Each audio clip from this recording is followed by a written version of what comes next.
Hey, Canucks fans, hope you're well on this Tuesday morning, basking in the 5-4 victory, Vancouver Canucks over the Nashville Predators yesterday. Man, Brock Besser must love playing in that arena. But that was last night. Let's talk about today's Canucks news, a bit of minor news, but it's still news. And then I want to get your opinion on something, so make sure you watch until the very end. So here is the news. The Canucks tweeted out earlier today, General Manager Patrik Allvin announced today that forward Vitali Kravtsov has been placed on unconditional waivers for purpose of contract termination. That's strong language. Unconditional waivers for purpose of contract termination. Basically, they're firing him from the team, or they've mutually agreed that he will not play for this team. It's unconditional waivers, unlike regular, like sending your guy down to the farm team waivers. So no other team in the NHL can claim him. Not that anyone would want to, knowing the situation. And the situation is this.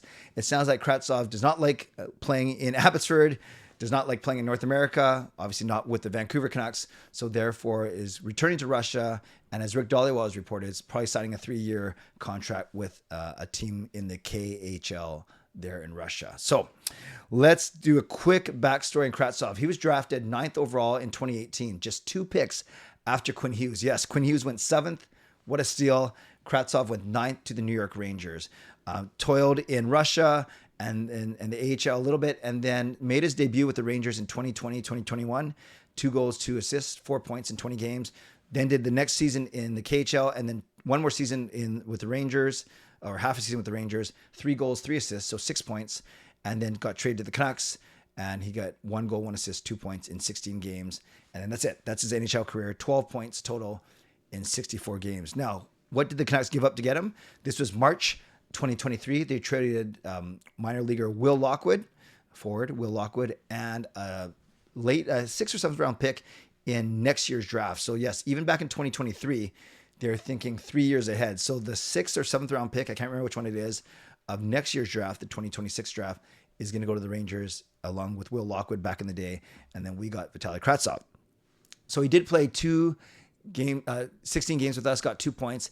And then in the spring of 2020, the summer 2023, as an RFA, the Canucks extended him a qualifying offer, but he went back to Russia to play in the KHL, and he did that for 2 seasons. But by virtue of the Canucks extending him that qualifying offer, they still own his rights. So in August, just 5 months ago, the Canucks 3 months ago, 3 months ago, the Canucks actually re-signed Vitali Kravtsov to a 1-year, 2-way contract, probably like $775 or $800 up with the big club, and then $300 or $400 down with Abbotsford. So actually, it was basically, I think it was on August 5th. So today's November 4th, almost 3 months to the day, and we signed Kravtsov. And at that time, it was pegged as a low risk move, right? Low risk, high reward potentially, because could he break the Canucks lineup out of training camp? Could he be a sneaky sneaky quiet top 6 or top 9 forward? Could he be depth, like battling for an extra roster spot? Could he be the first man up? A call up from Abbotsford. We realized that he was none of those things because he did not have the strongest training camp or preseason. And then despite all the injuries that the Canucks have had, and we've talked about that ad nauseum here, he never got called up. He never got a look. Whereas guys like Sasson and McEachran even got caught up. Amon got called up ahead of him. So the writing was on the wall. He had 4 points in 10 games with the Abbotsford Canucks. Abbotsford's not doing well because they hardly have any players. And I don't know this to be true, but I'm presuming that Kravtsov simply was not happy here. That is my presumption. I think it's a fair presumption given that you rarely see a player placed on waivers for termination of contract. So again, going back to the team, I think it's called Tractor. It's the team that he's played with, had connections with ever since 2016, 2017. So that's his one team that he's played with in the KHL all of these years is Tractor. Tractor. Don't have to make a joke about that. So Tractor, that's the team that he's going back to for the next 3 years. It's unfortunate that he never panned out, being a top 10 pick in 2018. He was touted as having great speed, skill, and size, the 3 S's that I like to talk about all the time: speed, skill, and size. But it just never panned out. Obviously, only 64 games in the NHL in the 8 years or 7 years since he's been drafted. So no really skin off our back. It didn't count against our salary cap because he never made it to the NHL this season. And no harm, no foul. It was worth the risk.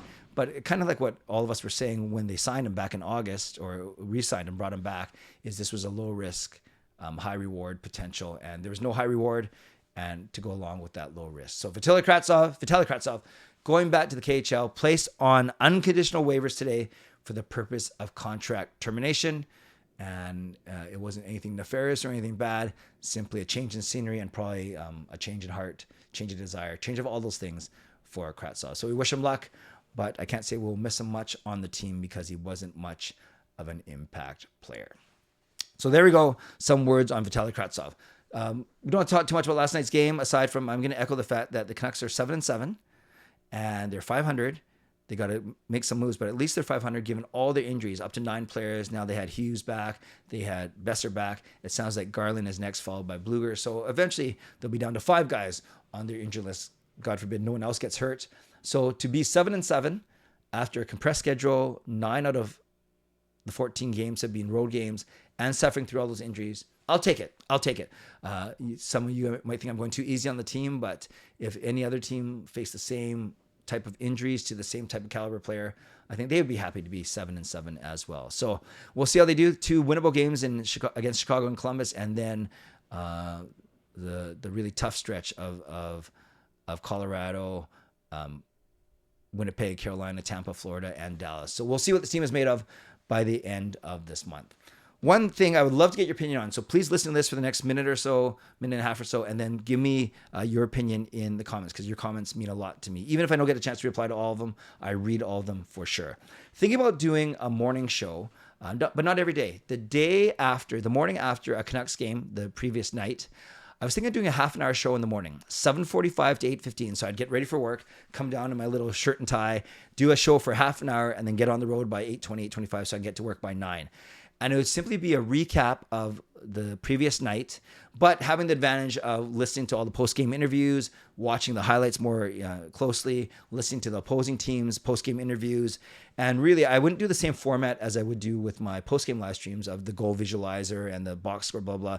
It would be more of 50 minutes of what I liked, what I didn't like, and one other thing. So a bit more commentary. And then 15 minutes of interacting with the chat, whoever's in there. Now, I'm thinking there might be some early bird Canucks fans that don't like my 11 p.m. show. They're maybe getting ready for work or school, and they have me on.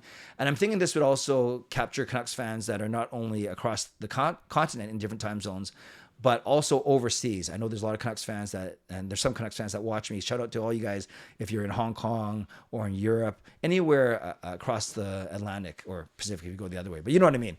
So it would be the morning after a Canucks game. I'd call it Clay M Canucks commentary. Get it? Clay M AM. Thanks to Erwin for that suggestion. So Clay M Canucks commentary, CCC, and I instead of doing like visualizer and stuff like that, stats breakdown, I would do more what I liked, what I didn't like, one other thing, having the benefit of an extra night to sleep on it, think about it, and then I would turn it over to the chat for the 15 minutes. Quick half an hour show. I wouldn't have a mid-show sponsor read. Would do it at the very end. Do all the admin at the very end, and then we'd be on our way by 8:15, 8:20 at the latest. Again, to capture the early bird Canucks fans, those that can't stay up late, those across the continent, and those across the world. So let me know.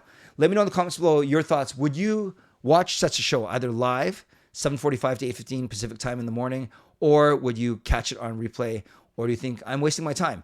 And that's overblown. I know the one thing is I'd be going against Halford and Bruff in the morning. A lot of people listen to them, but not everyone. And mine would be a more visual as opposed to non-visual. So let me know. Let me know your thoughts in the comments below. I'd love to read, react, and reply as always. Would you tune in to a show 7:45 to 8:15 in the morning on the day after a Canucks game? Shout out to my sponsors, Van City Experts Real Estate, Gassy Jack Art, and Mulligan Golf Company. Thank you to my members, legendary Lucas Gates, legendary Line Change, legendary Carol Bovelander, legendary Brian Blingy Choi, legendary Swerven Irvin, and legendary Andrew Chang. And thanks to Hall of Fame and franchise members for your support as well. Thanks to all of you for watching, liking, and subscribing. On your way out, like the video, subscribe, leave a donation if you want to. But let me know your thoughts on Vitali Kravtsov, being placed on waivers for contract termination. And let me know if you'd watch an early morning show the day after a Canucks game. Tonight, 11 p.m., CCC, no Canucks game to talk about, so we are going to do an open house for everyone. So come with a take and we will chat for a couple minutes tonight. Stay safe, stay healthy, take care of yourselves, and take care of each other. God bless, and go Canucks go.